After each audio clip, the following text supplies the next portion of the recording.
In today's show, we're going to learn how to Power Apps filter multiple data. And so what we're going to do is we're going to have some selection boxes, and we're going to talk about how to filter your data if you check all the boxes and anything matches, or if you check a bunch of boxes and only the things that exactly match what you check. So we're going to talk about both sides of that coin, but really just trying to dive in and look at some complex topics that allow you to make this a nice, simple user interface. But first, here's our intro.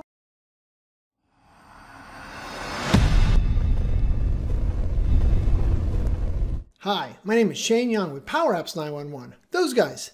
And today, we're going to talk about filtering data. And what we're going to do is we're going to filter multiple selections. So we're going to set up a scenario where we have a bunch of checkboxes. And then if you choose 3 or 4 of the checkboxes, then we're going to show you a way to filter the data so you show anything that matches any of the checkboxes. Or if you choose those 3 or 4 boxes, show you how to filter it so that you only match things that exactly match what you just chose. So this just kind of comes out of some customer requirements. So, I'm going to show you the way their data was set up, the problem I had to solve, and how I solve it. And to do this, we're going to use some ForAll, we're going to do some in. We're also going to introduce GroupBy, which we have not covered very much here. So hopefully you guys enjoy kind of learning some of that. And then if you stay tuned all the way to the end, I'm going to circle back because we're going to use a formula in here. And we're just going to use it the way that I wrote it. But at the end, we're going to go back and break down and explain to you kind of why I wrote it that way and just tear it apart a little bit. Not because it's really relevant to what we're going to build. It's just, I think it's a great opportunity to talk to you guys a little bit about how I break things apart and how I put it together so fast. And I don't know, I don't want to get off topic of this. So that's why we're going to show that at the end. Blah, blah, blah, blah, blah, blah. Let's switch over to my desktop and take a look. Okay, so over here on my desktop, I thought I would just kind of show you guys firsthand what it looked like, what we're going to build. And so here you can see that I've chosen Pet and Boswell. Over here on the right, this is just all the raw data, so that way you can always see what the data looks like to make sure you're getting the answers you want.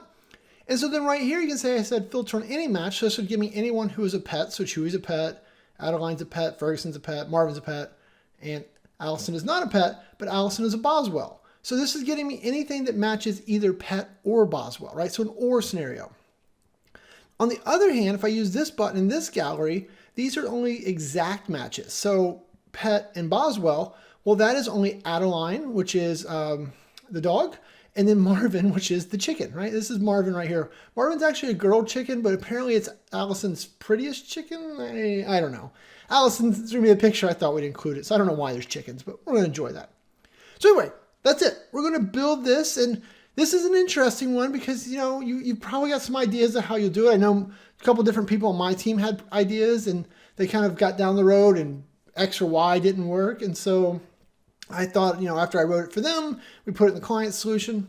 I thought we'd kind of take and adapt it and show you guys kind of how this works. So let's hit the X and talk it through. Okay, so the first one is super simple. We're going to create a collection, right? This is just the raw data. Now, and as we go through this, you're going to notice I'm going to use collections for everything. The way that I've done this is not delegable. So you would have to have your data into a collection or deal with delegation limits. Now, I can tell you that kind of looking at the pieces, my brain has started to think about how I might have to do this for a delegable situation.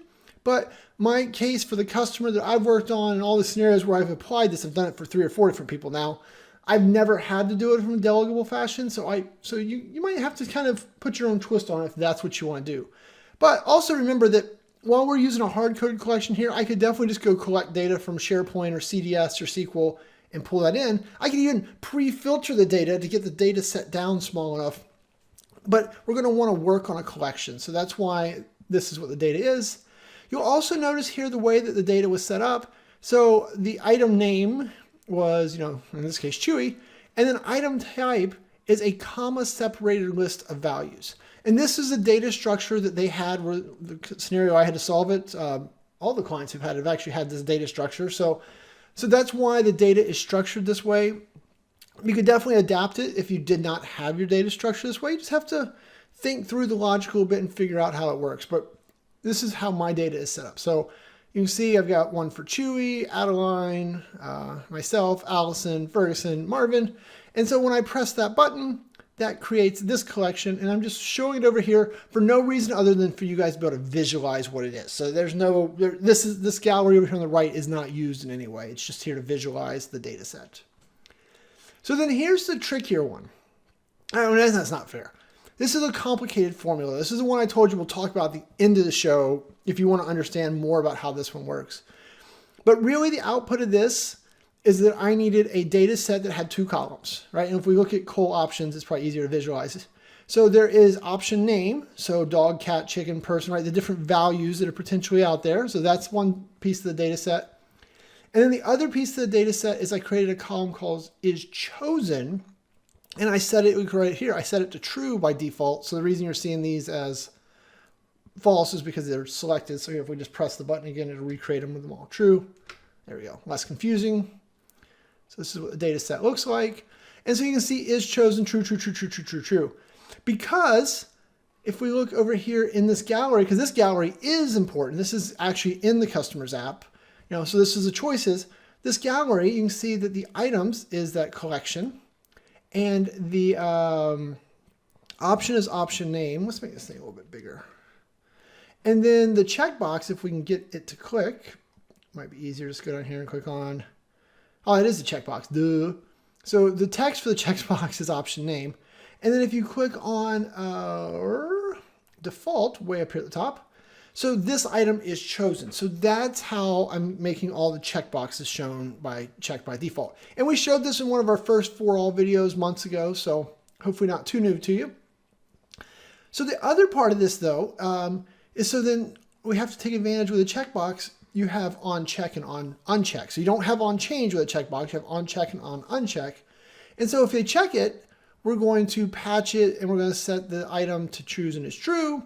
And on uncheck, you can probably guess we're setting it to false. That's why if we hit this and we deselect cat and chicken here, then you should see if we look at the data set now, right? Cat is false, chicken is false. So that's how we're updating it. But that's important because that's how we are going to programmatically know whether or not they've checked a box. We need to be able to filter on that. So that's why we need that in a collection, and we need that collection to change based on the selection so we know what's going on. Okay? So then, now let's take a look at this. So let's hit the reset button here. My little reset button just clears out the collection. So we're going to concentrate on filter any match first. So this is anything where, if, let's select some options. Let's do dog, cats, or we'll just do dog or cat. So this should give me 3 answers, right? Boom. Okay. So how does it give me dog or cat? So this is anyone where they match on dog, which is Chewy Adeline, or Ferguson who matches on cat. So that's how that is worked. So how does that data get set? Well, the gallery itself just shows a collection called collect items to show. Very clever. So the filter any, this is where we get a little more complicated. So let's talk about it. So what we're going to do here is up here when you press the button, I'm going to clear the collection, right? Because we can't use clear collect because we're going to be inside of a ForAll. So I need to clear the collection. Very common thing people miss when they write these types of formulas is they forget to put a clear at the top. So clear the collection out. So then for all the things in collect option, right? That's this set where is chosen, right? And I notice I didn't put is chosen equals true. You could just write is chosen equals true. It's the type of thing that drives me bonkers though, because is chosen returns true. So you don't have to do that. You can just is chosen. Okay, because is chosen either true or false. And so if we highlight this filter set, what you should see is we get dog and cat. So those are the 2 options in the box that are checked. So that's how we know we're getting those. Awesome. And now I did as my data. This is brand new, hot off the presses. It just showed up in my tenant today. So what this is in ForAll loops, we used to have problems where it was real confusing, especially if you used columns of the same, or you had 2 different collections that the columns had the same names, which one you were using. So this is stealing what I think is a SQL concept, but that's the as. So it is taking this data set that is getting filtered and it's storing it as my data. So then that way, look, I highlighted it down here, where I wanted to reference the option name, I did my data.option name. And so then that lets me be more specific and quit having to do, if you've ever watched any of my complex videos, like a lot of times I have to rename columns inside of ForAlls to avoid ID equals issues. So now in all of my ForAlls, I'm just like, hey, filter this data down and then do it as my data. So what are we gonna do? We're gonna collect. So we're gonna build a collection called col items to show. And the way we're going to do it is we're going to filter col items, right? And col items is this list of just the raw data, So we're going to filter the list of raw data where my data.option name, so the first one would be Chewy, right? And the second one would, or no, the first one would be, well, let's just look. The first one would be dog, the second one would be cat. So the first time through, where dog is in item type. So that is filtering where in item type. And the reason I had to do in is because remember item type, if we look at our raw data, so cool items, item type is dog, comma, young, comma, pet. So I couldn't say equals item type because dog would not equal that because it is a comma separated list. So we're using the in operator, and the in operator is what's searching through that, and that's how it's matching dog, or in the case of Ferguson, cat. And in this case, both of them are in the middle or in the first spot. It doesn't matter. So in is the operator of choice for that. Then this is the part that gets a little wonky, I think. So what we're looking for is filter coal items where the option name is in item type and item name is not already in coal items to show item name. So why am I having to do this?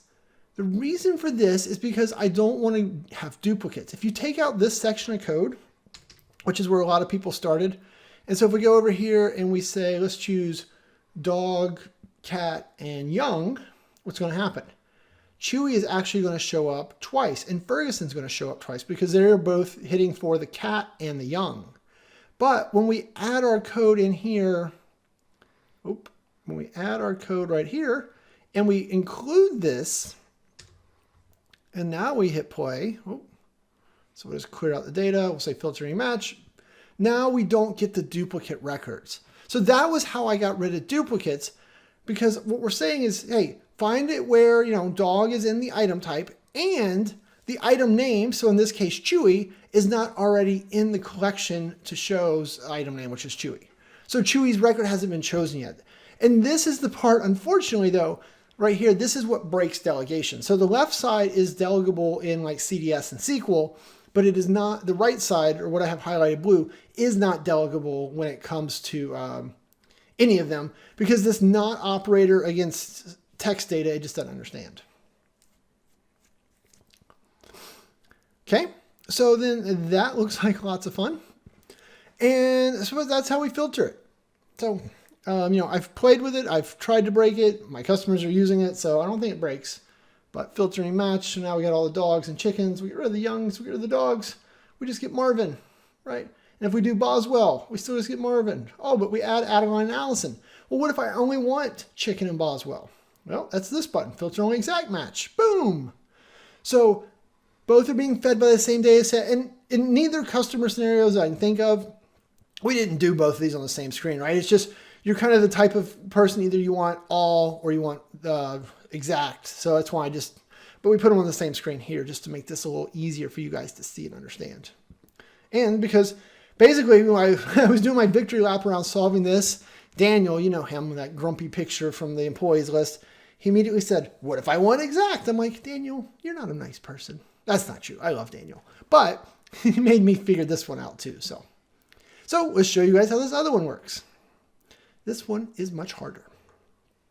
So we'll click on our button. And so what does it do?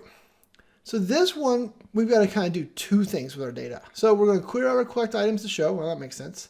We're going to do a very similar filter as last time. So this is going to get us the chosen data set. Oh, let's pull this up a little bit so we can see the chosen data set. If this thing will cooperate, pull this up. So we'll do this to the chosen data set. So this is chicken and Boswell. And we're just doing that as filter choices to make our life easy. And so then like last time, collect items to show, or to extract, or exact. Collect items to show exact. Ugh, who wrote this? I did. Oops. So filter coal items, that's our raw data, where filter choices, oh, right here, that's why this new as is very nice. So the option name is in the item type. So that's where we're getting chicken is an item type. And so when we do this, if we click on this, you're going to see that, look, we actually get 4 hits. We get duplicates in this data set. Well, that's not good. We don't want duplicates. And worse yet, we don't even want, right, we have duplicate Marvins. We got an Adeline, Allison. So we're getting 3 hits. 3 different people are being hit here. But really, Marvin's the only one supposed to be returned. and that would be our duplicate. So what did I do? Once I got this set, I'm like, all right, we thought about like distinct or something like that, but distinct, then you lose all the values, right? You lose all the specifics, so that wasn't going to work. So the way that we ended up going after this is we used GroupBy. And so we haven't talked about GroupBy before, so we'll probably break this one down a couple of times. But so the idea here is we're going to say, all right, clear collect your items, filter, and then we're going to group by coal items to show where item name and item type are the same. So Marvin, Chicken Boswell Pet, Marvin, Chicken Boswell Pet. So these two would be grouped into one row, and then any remainder data, which in this case we don't have remainder data, but if we did, that would be dumped off into a field called data. So we're going to group our data, okay? So we filtered this down.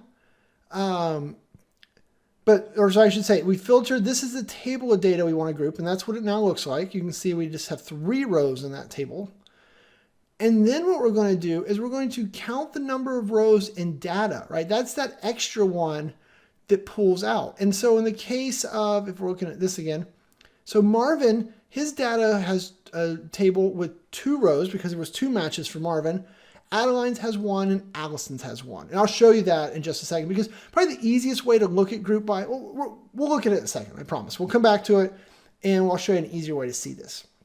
But so what we're going to say is, all right, count the number of rows in data. So that would be 2 equals, and then count the rows in our filtered data set, which is 2.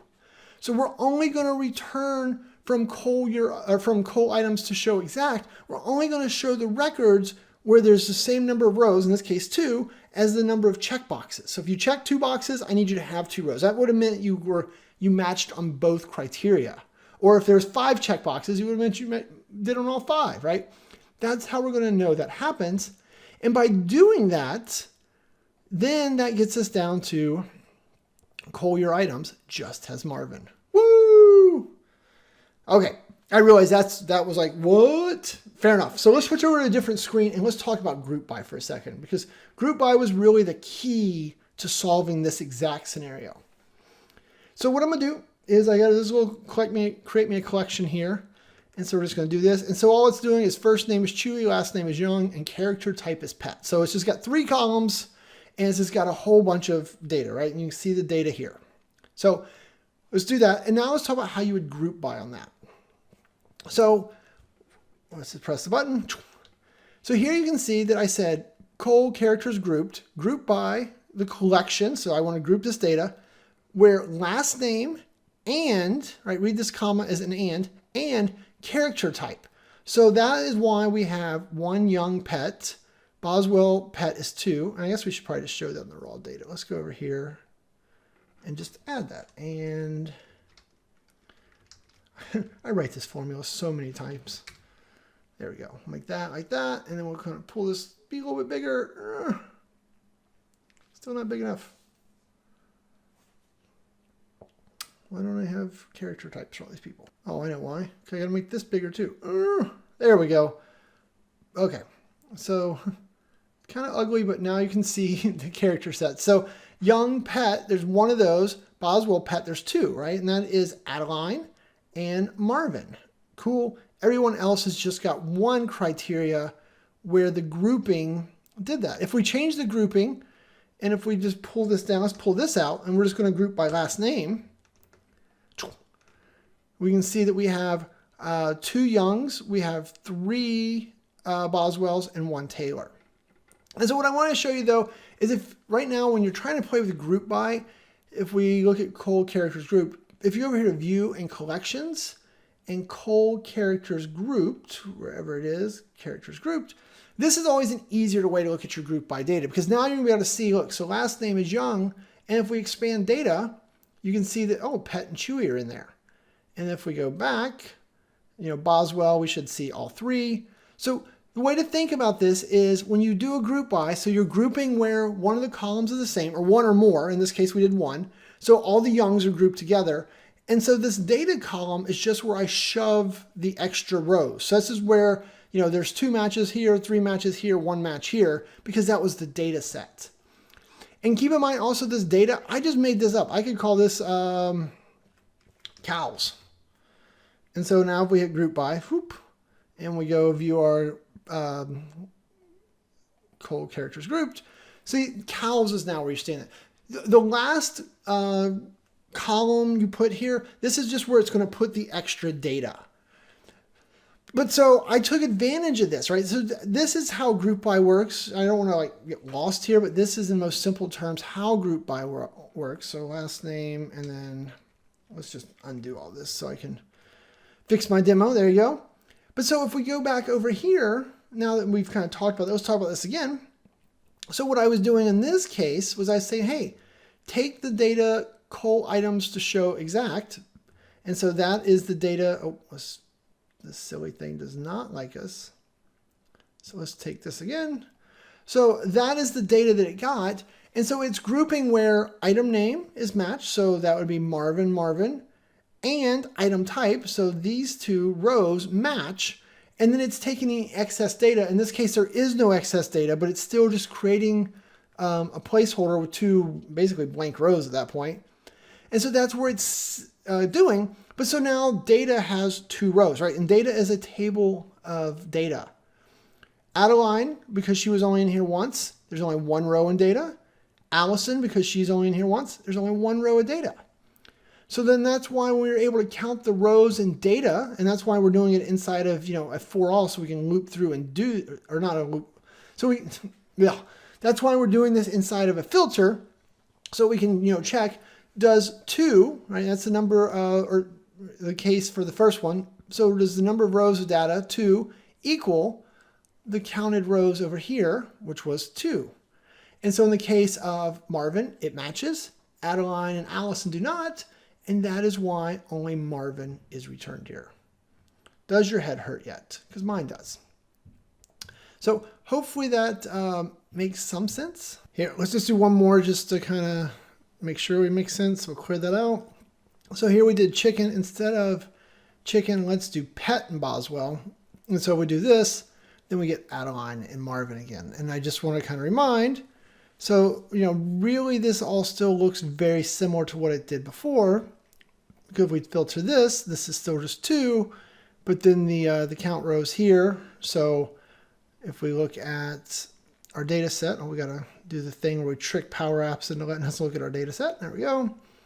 So, we've got all types of pets in here. So Chewy, Adeline, Ferguson, Marvin, Adeline, Allison, Marvin. But so see, Marvin and Adeline were the only 2 that were duplicated. So that's why they pull out. Okay, so hopefully you're feeling good. Now remember, if you're a subscriber to training.powerapps911.com to this set of data, then you can just download this app. So then you've got all this code and everything works, right? Because this app is completely self-contained. There's no data sources or no nothing. You can grab it. I'll also show you down here at the bottom. I've got some stuff that we're going to do in a future video around adding row numbers. It's in here, but don't ruin the surprise for the future video. So that's what I've got around this filtering set. Now, as a bonus for today, I just want to walk you guys through a little bit around this formula and explain to you why I wrote it this way and show you 2 other ways to write the same exact thing because I thought it would be fun. So, if all you wanted was the filtering stuff, see ya. But if you want to learn a little bonus learning, let's have a little fun with this, okay? And so here you can see, what did I do? All right, clear collect, collection options, right? This is how we're making the list over here. But now you can see I've got to rename columns and add columns, all types of stuff. And so the reason for this is because when I was building this the first time, right? I didn't have the customer's data, so I was trying to quickly build out the data set so I could do it myself. So my first version of col options was just the brackets. And anytime you're trying to break down formulas like this, right? You always start on the inside and work your way out. And so then that returns a value or a table with a single column named value and just had dog, cat, chicken, person, pet, Boswell, young. So that is the shortcut. And you've probably used that shortcut yourself. That's just a table function, a single column table. So then what happened is I started playing. I was like, oh, I want to do select boxes. So I want to add that is chosen. So I could have went and rewritten this so that, everyone got out of this, single column table format and went to a 2-column format and wrote out all of this myself. And so here, let me show you what the long version of this looks like. I think the long version really speaks the most. So I could have written, let's just delete this because we don't need that. I could have written it this way. So clear collect, lots of typing, right? You get carpal tunnel doing it this way. And so then I could have been like, all right, I want to call option name and I want to set that to dog and then is chosen as true. And so I could have written it out just like this. And as you can see, I did write this out, but I did this just for you guys. So you could see what the long way of writing this was. Look at all those characters, all that typing. It hurts my hands. I don't like to type. So, but this is what I could have written. But I wrote the shortcut version. And so the way that the shortcut version really works is I just made this so you could see it. So it's really just these 3 steps in one row. So clear collect, collection, table of names. And so when you do this, oh, let's press this button one time so it gets built that way. So hold on the Alt key, press the button, there we go. So collection, table of names, so that puts the value, boom, boom, boom. And so then I could have said, all right, I want to take that data set and add a column and add an is chosen as true. And that just stopped me from typing is chosen colon true a whole bunch of times. And so when I did that, then I ended up with is chosen true, true, true, true, true, true. But this column was named value, which I realized was going to be confusing in the video. It wouldn't bother me like working day to day. So then that's why I then said clear collect col table with columns renamed and renamed the column value to the rename the column option name. And so then that is how we ended up with the data set that we ended up using. So this is the quasi shorthand version of what we needed. So right, this was the long way. This is the not as long way. But in reality, this was how I wrote it on the fly, not even thinking, because I was just adding things as fast as I could, trying to, iterate on this. And so this add columns is chosen as true is a lot faster than colon is chosen true, colon is chosen as true, right? Over and over and over again. And then I just wanted to get this column renamed from value to option name. So I plopped this in there. So little things like this, this is just my brain. Thought you guys might enjoy it, but it's good for you guys. If you look at this, if you're still looking at this going, huh, you need to stop, write this formula down and break it down, right? Because this is Power Apps Troubleshooting 101. And that is, getting in here and being like, all right, I got to start at the beginning, which is not the left. It's the most inner piece of these multi-table operations. You need to be able to explain this to your 2-year-old, how this works, because this is just core, knowledge that you need. Or if you're like, I don't care, Shane, I don't want to do that, then, write it this way, right? It's just this and that are the same thing. This just requires more typing. I'm lazy. Maybe you're not lazy like me. I don't know. So anyway, hopefully you guys enjoyed that little bonus segment. I don't know. As always, if I can do anything to help, leave comments below. This video was more technical. Like if you're a first-time viewer and you're like, whoa, my videos usually aren't this super nerdy, but this one I felt like needed, well, I didn't feel like, this one had to be this level of nerd. Definitely got a lot more easier content, which is normally my style. I try to make it a little more consumable, but this was an important concept, I think, to get out there. I've had a lot of demand for it lately. Yeah, I guess with that, I'm just gonna say thanks and have a great day. Before you go, be sure to click on the subscribe button over here so that way you'll be notified when new videos come out. If you need any help or you want to work together, whether your problem is big or small, check us out at Power Apps 911. We do it all. I rhymed. Or if you're looking for more formal training offerings, we have those linked up here somewhere. So check them out. Thanks and have a great day.